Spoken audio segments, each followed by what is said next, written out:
Story, story, story, story, story, story, story, story, story, story, story, story, story, story, story.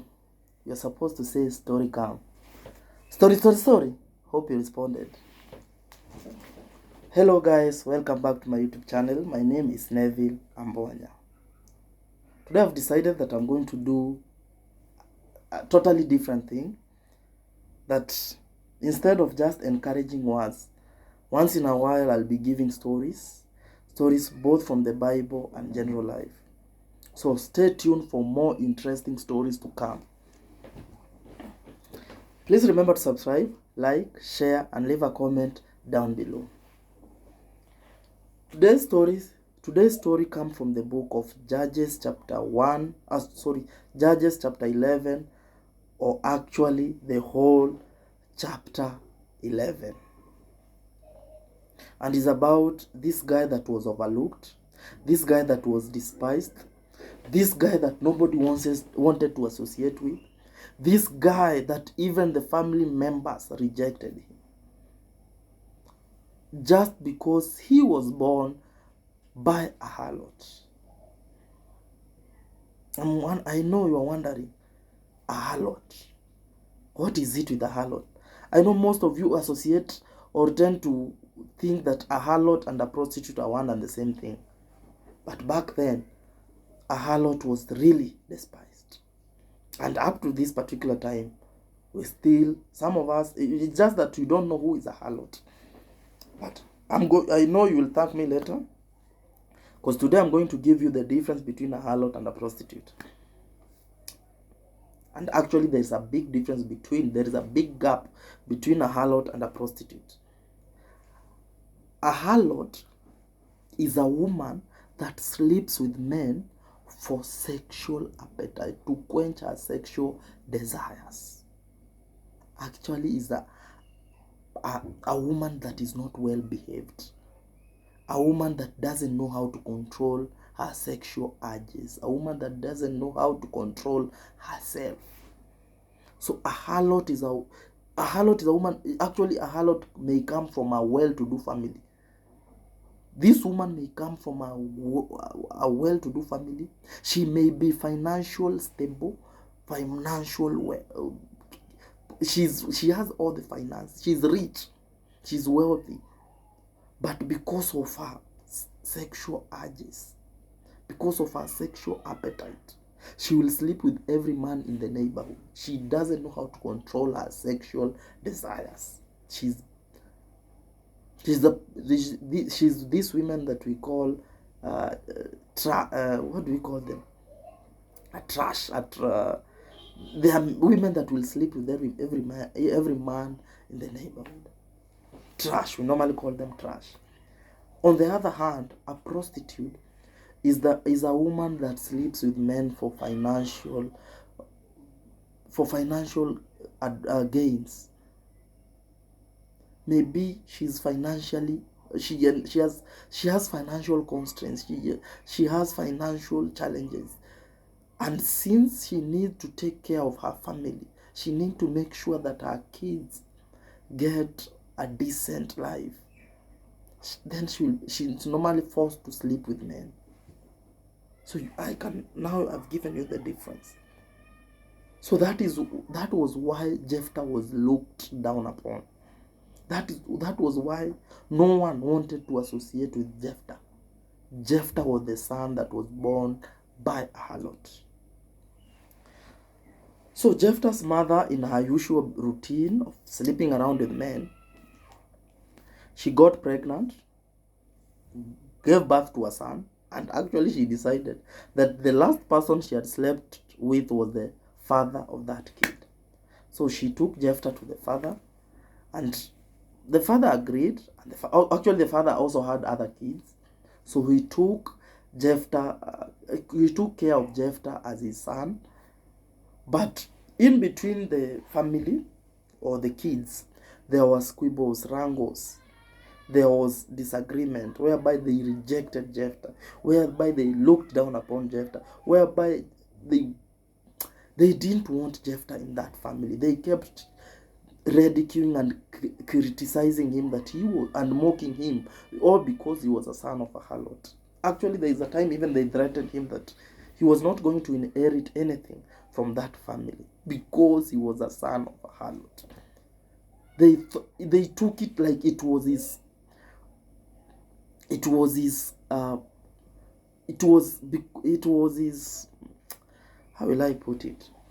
They took it like it was his own fault that he was born by a harlot. So don't reject anybody out there. Don't look down upon anybody out there. Even that beggar, even that pauper. Treat him or her as a human being. So when they started threatening Jephthah,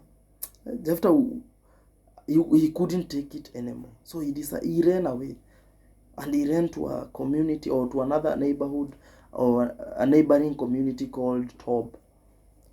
So that is where he went, and there was a gang, and I don't know how this gang realized or saw some leadership skills or qualities in Jephthah, because they decided he was going to be their leader, that they will yield to what he commands. And with Jephthah's help, they were able to conquer other communities, and they succeeded. He was actually a warrior, a mighty warrior. So back home, there was also a neighboring community, and this neighboring community, actually there are people from the Amalekites community. Their king decided that he needed the land where Jephthah came from, or the land where Jephthah's parents, where Jephthah's brother or family was staying. So this king declared a war against them, and that he will chase them away and take back their land, because he claimed that the land belonged to the Amalekites community from the beginning, actually way before the Israelites came there. Because he claimed that the Israelites, when they left Egypt, they came there, chased the Amalekites away, and possessed that land. So when the king now thought or felt that he had the warriors, the strength, the weapons, he decided that he was going to fight back, retaliate, and take back the land. So on Gilad was now the elder. When he learned about this, he decided that he couldn't allow that. So he decided went to seek advice from the seers and find out what they could do to sustain or to keep their land. So the seers told him that he needed to go visit Jephthah, because Jephthah was the mighty warrior that could lead them to war and ensure their victory. So Gilad had no option but to go try and seek Jephthah's help or assistance. So when he met Jephthah, actually this is the part that I really love. This is the part that I really like.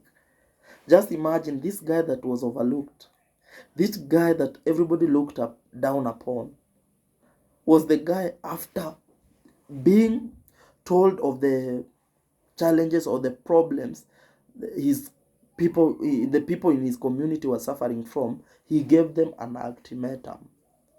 He gave them a condition. So they had to first fulfill his condition or agree to his condition before he could follow them and ensure their victory. So he told them that if he's to follow them, they have to make them their leader. So they have to make him their leader. They have to make sure that he's the one that is going to lead them into war or into the battle. Gilad, the elder, agreed. He had no option. He agreed. Actually, he promised him that God is their witness, that he's going to ensure that whatever condition he has given is going to be fulfilled. They are going to meet his condition. So Jephthah followed them, and Jephthah was a peaceful man. So before they could fight or before they could engage in that battle, he sent a messenger to the Amalekite king to seek an amicable agreement, amicable solution to their disagreement or to their challenge or to their problems. But the king refused, the king rejected. So he went, seek God's intervention, seek God's help. And since he was praying for his victory, that when they fight with the Amalekites, he is going to win. So he promised God that if God ensures that or ensures victory to Jephthah, or make sure that Jephthah emerge victorious, he's going to sacrifice anything that will come out of his house first when they are from the battle. So they went, and actually they won. They were able to conquer the Amalekites. They were able to win that battle and ensure that they retained their land and also retained the Amalekites' land. So when they were coming back from war, it may surprise you. Do you know what came out of his house first? Brother, be very keen when you're making requests in a desperate state. Don't make requests when you're very desperate. Remember Hannah? Hannah prayed a desperate prayer. The prayer was answered, but she had to keep her part or her side of the promise. So the first thing that came out of Jephthah's house was his daughter. Was her daughter. Jephthah had no other kid. He had only that one daughter. And now he had to sacrifice her. So the daughter came singing and dancing when he was coming to greet his father. But the father was crying. Jephthah tore his clothes. He cried. Even asked her, "What did you do, my daughter?" But the daughter told him that, "I know what you promised God. But before you sacrifice me, give me 2 months so that I can go there to the mountain. I pray and weep or weep. And when I come back, you will sacrifice me." So Jephthah sacrificed his daughter. And actually, they still celebrate Jephthah's daughter. And actually, Jephthah led for 6 years. He became a judge in Israel for 6 years. So if you've enjoyed the story, remember to leave a comment. And also, if you knew about this story or you heard about this story, also leave a comment. But the moral of the story is that don't despise people. Don't look down on people. The beggars in the street that are begging, don't look upon them. Treat them as human beings. Those people that you see like they have no future, those paupers in the neighborhood, don't despise them. They may be your destiny helper tomorrow. God knows the end from the beginning. So be very careful of that person that you despise at this particular time. That person that you reject at this particular time. He may be the one that is going to give you a helping hand when you are on, or when you are now down and you need to be pulled up, or when you are the one requesting or in need. Don't look upon people. Don't despise people. Treat people as human beings.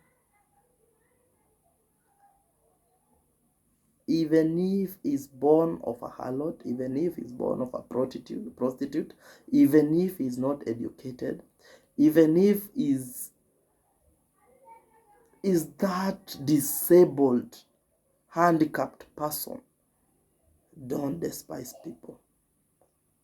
Treat people as human beings. That's all for today. Bye bye.